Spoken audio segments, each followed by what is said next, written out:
ছোট্ট একটি শিশুর জন্ম হয়েছিল আমার মায়ের ঘরে। সেই শিশুটি হাঁটি হাঁটি পা পা করে একসময় বড় হয়েছে। শৈশব পেরিয়ে একসময় কৈশোর, তারপর হয়েছে যৌবন, পার হয়ে একসময় হয়েছি বধূ। বধূ পুরানো হয়ে হয়েছি আমি মা।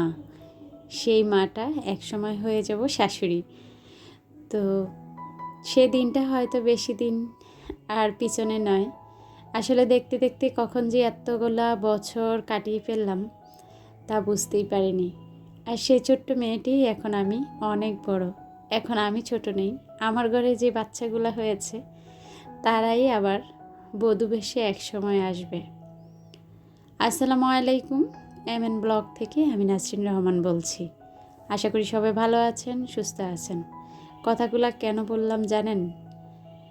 কবে যে আসলে মা হয়ে গিয়েছি, আর সেই মা থেকে আজকে আমার মেয়ে এত বড় হয়েছে আমি বুঝতেই পারি না। যখন উপলব্ধি করি তখন আসলে সত্যিই অবাক লাগে। তো আজকে মেয়ে ফর্ম ফিল আপ করে এসেছে, তার মানে আমার মেয়ে SSC দিয়ে কদিন পরেই সে কলেজে পৌঁছবে। কয় বছর আটকিয়ে রাখবো মেয়েকে বলেন? হয়তো মেয়েদেরকে আটকিয়ে রাখলে অনার্স মাস্টার্স বাকি যদি মেডিকেলে চান্স পায়, ওই তো ডাক্তারি থাকতে 1-2 বছর পরের ঘরে তো আসলে দিতেই হবে। তো যখন আসলে এখনই এগুলা ভাবি তখন মনে হয় সেই যন্ত্রণা কাউকে বোঝানো যাবে না। যার ঘরে একটা মেয়ে আছে সেই বুঝে আসলে শ্বশুরবাড়ি মেয়েকে পাঠানোর চিন্তাটা একটা মায়ের জন্য কতটা কষ্টকর। তো পাখিগুলা দেখিয়ে দিলাম। আমার পাখি নিয়ে অনেক অনেক প্রশ্ন ছিল, তো তার মাঝে প্রথমে একটা প্রশ্নের উত্তর দিচ্ছি। তার মাঝে হয়েছে নাহিদা আফরোজ। নাহিদা আফরোজ আইডি থেকে, হয়তো আপুর নাম নাহিদা বা আফরোজ হবে। তো যাই হোক, আপু আমাকে বলেছে আপু তুমি দূরে পাখি বিক্রি করো কি না। তো আপু আসলে দূরে পাখি কিভাবে বিক্রি করব, পাখি যদি কোথাও পাঠাতে হয় সেটা নিয়ে কিন্তু খুবই ঝামেলা পোহাতে হয়। তো আপু কেন আমাকে এটা জিজ্ঞেস করছে আমি আসলে বলতে পারবো না। তো আপু তুমি কোথায় থাকো আমি তাও জানি না। তবে হ্যাঁ, আমিও যদি দেখি যে কারো পাখি ডিম বাচ্চা করতেছে তখন কিন্তু বোঝা যায় যে এই পাখিগুলার জাত ভালো। কেননা আমার পাশে আমার ভাবিও পাখি কিনেছে। ভাবির পাখি একটা বাচ্চা দেওয়ার পর আজকে কয়েক মাস হয়েছে আর ডিম দেয় না। তো সেই হিসাবে মাশাল্লাহ আমার পাখিগুলা কিন্তু অনেক ভালো। ওরা কিন্তু বাচ্চাগুলা একটু দেখা যায় হাঁটা খাওয়া শিখে গেলেই আবারও ডিম বাচ্চা করে। আর আমি পাখি কিনেছিলাম 1 জোড়া, সেখান থেকে আমি পাখি বাড়াতে বাড়াতে 6 জোড়া পাখি করেছি। তো তার থেকে কিন্তু আমার একটা পাখি একবার অ্যাডাল্ট পাখি মারা গিয়েছে। তারপর আবারও আমি আরেকটা পাখি সেখান থেকে জোড়া দিয়েছি। পাশাপাশি দেখা যায় যে আমার 1 জোড়া পাখি একদম উড়ে চলে গিয়েছে, বান্ধবীকে গিফট করেছি। তো সব মিলিয়ে আসলে প্রথমে আমি পাখি বিক্রি করিনি, বাড়িয়েছি পাখিগুলা। তো কিছুদিন আগে একবার আমি 3 জোড়া পাখি বিক্রি করেছিলাম। তো আসলে যখন বাড়তি হয়ে যায় তখন তো পাখি বিক্রি করতেই হবে। তো ইনশাল্লাহ আশা আছে সামনেও পাখি বিক্রি করব। তবে আপু বেশি দূরে হলে তো পাখি পাঠানো ঝামেলা। তাই তুমি কোথায় থাকো আমি তো জানি না, আমি কিন্তু ঢাকায় আছি। তো ইচ্ছা থাকতেই পারে যে আপুর থেকে পাখি নিলে হয়তো ভালো হতো।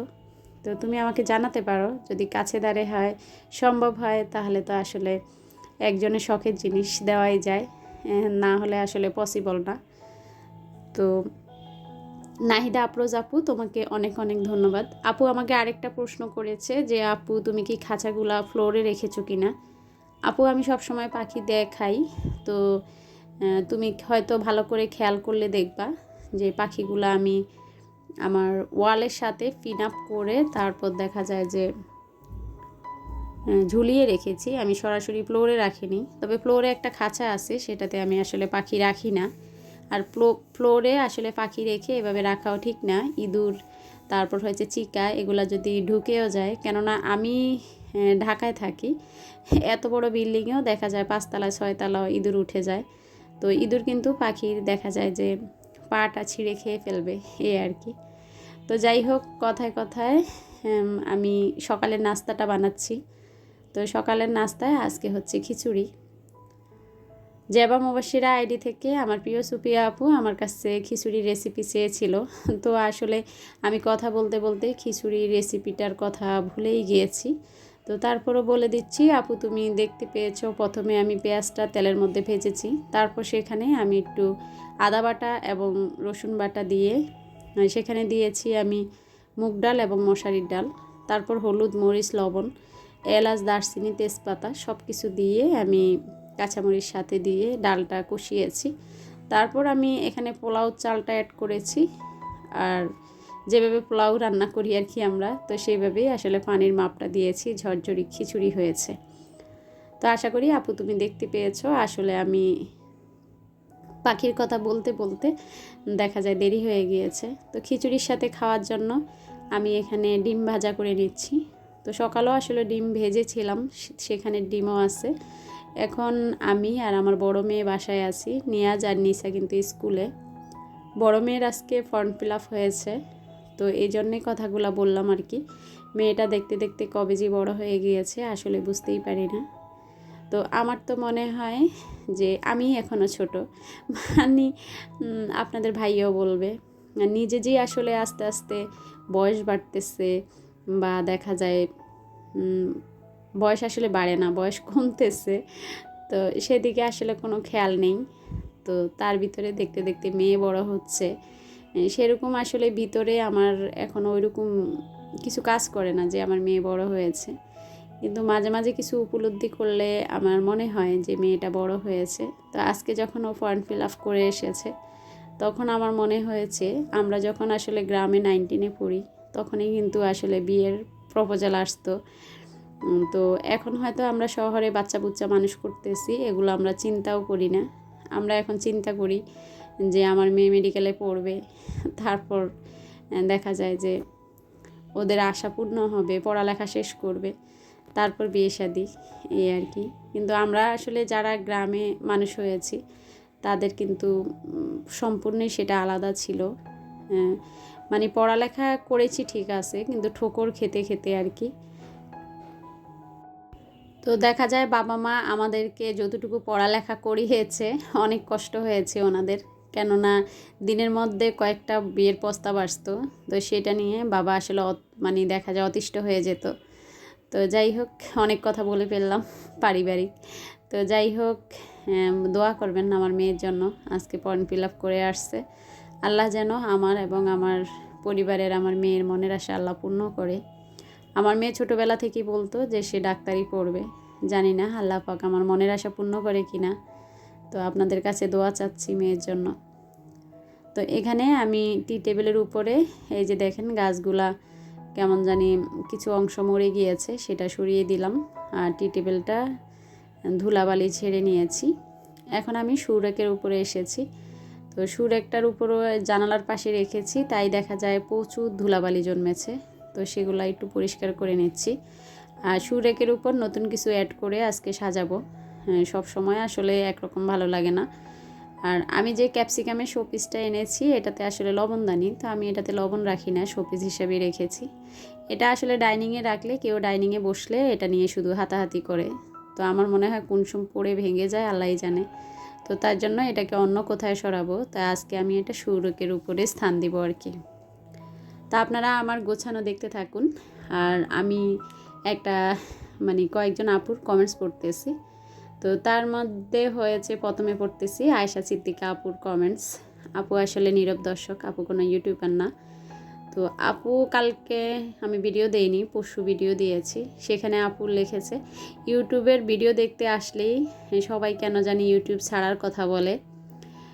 আপু ওই দিনও নাকি কার সাথে 4জন প্রতিষ্ঠিত ইউটিউবের আপুদের সাথে কথা বলেছে।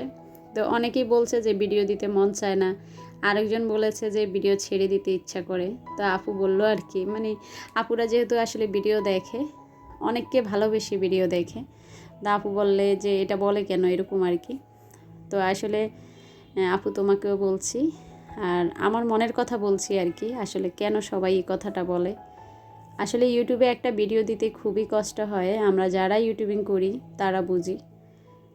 দেখা যায় একটা কাজ করার সময় আপনি আপনার গতিতে কাজ করবেন, আর যখন আপনি ভিডিও করবেন আপনার সামনে ক্যামেরাটা থাকবে, তখন কিন্তু যেহেতু আমরা নিজেকে দেখাই না, খুব সাবধানতার সহিত ভালো করে কাজটা করতে হয়।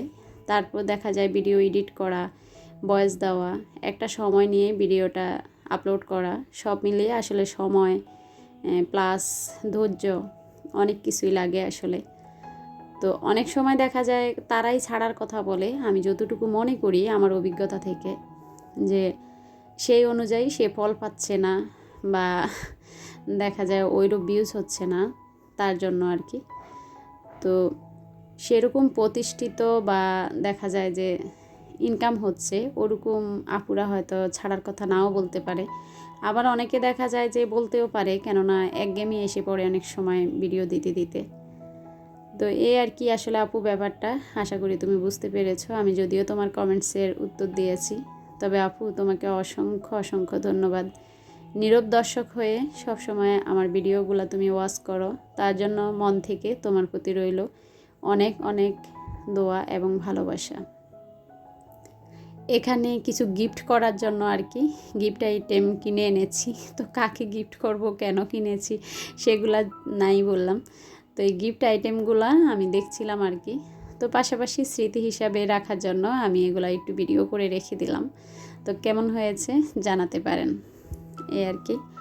তো আরেকটা কমেন্টস পড়তেছি আমি, অর্পণ ইসলাম আমার পাখি সম্বন্ধে আমাকে জিজ্ঞেস করছিল যে আপু বেশি দিন বাসায় না থাকলে কিভাবে রেখে যাওয়া যাবে পাখি। তো অর্পণ ইসলাম হয়তো আমার ভাইয়া হবে বা আপু হবে, যেই হোক। তো আসলে আমি ওই রকমভাবে একদম 10 দিন 1 সপ্তাহ যেয়ে থাকি না। তবে হ্যাঁ, আমি এক সময় 1 সপ্তাহ যেয়েছিলাম। তো তার মাঝে কিন্তু আমি যেভাবে রেখে গিয়েছি, অনেক দিন হয়েছে এখানে মানে এভাবে যাইনি। তবে যখন গিয়েছি তখন আমি করেছি কি, অনেকগুলা খাবার একসাথে দিয়েছি, তারপর তিনটা করে পাত্র দিয়ে অনেকগুলা পানি দিয়েছি।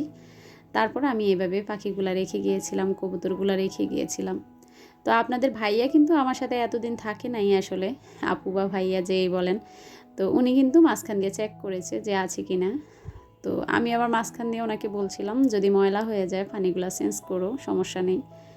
তো এভাবে রেখে যেতে পারেন। কোথায় গেলে আসলে পাখিকে অতিরিক্ত খাবার এবং পানি দিতে হবে। তবে আমার মনে হয় যারা পশু পাখি পালে, হ্যাঁ, তাদের আসলে সম্ভব না বেশি দিন যে কোথায় থাকা। হয়তো 2, 4, 5 দিন থাকা যায়, 15 দিন 1 মাস তো পসিবল না। কেননা পশু পাখি এভাবে আমরা এটাকে আটকিয়ে রাখি খাঁচার মধ্যে, তার ভিতর যদি পানি এবং খাবার শেষ হয়ে যায় তাহলে দেখা যায় যে ওরা আমাদেরকে অভিশাপ দিবে, আমি মনে করি আর কি। তো যাই হোক, কথা বলতে বলতে দেখেন সংসারে সব কাজ শেষ করেছি, যেগুলো সব কিছু আপনাদের সঙ্গে শেয়ার করিনি, ওগুলা শেষ করে আমি দুপুরে রান্না করতেছি। আর আজকে এই যে চিংড়ির ভর্তা বানাবো, পাশাপাশি বেগুনের ভর্তাটা বেগুন আগে আগে ভেজে আমি বানিয়ে ফেলেছি। আর এখানে রান্না করেছি গরুর হাড় ছিল, সেটা দিয়ে একটু পেঁপে, একটু মুগ ডাল আর একটু আলু দিয়ে। তো রান্নাটা কিন্তু খুব মজা হয়েছিল। আজকের ভিডিও ছিল এ পর্যন্ত। আল্লাহ হাফিজ, আসসালামু আলাইকুম।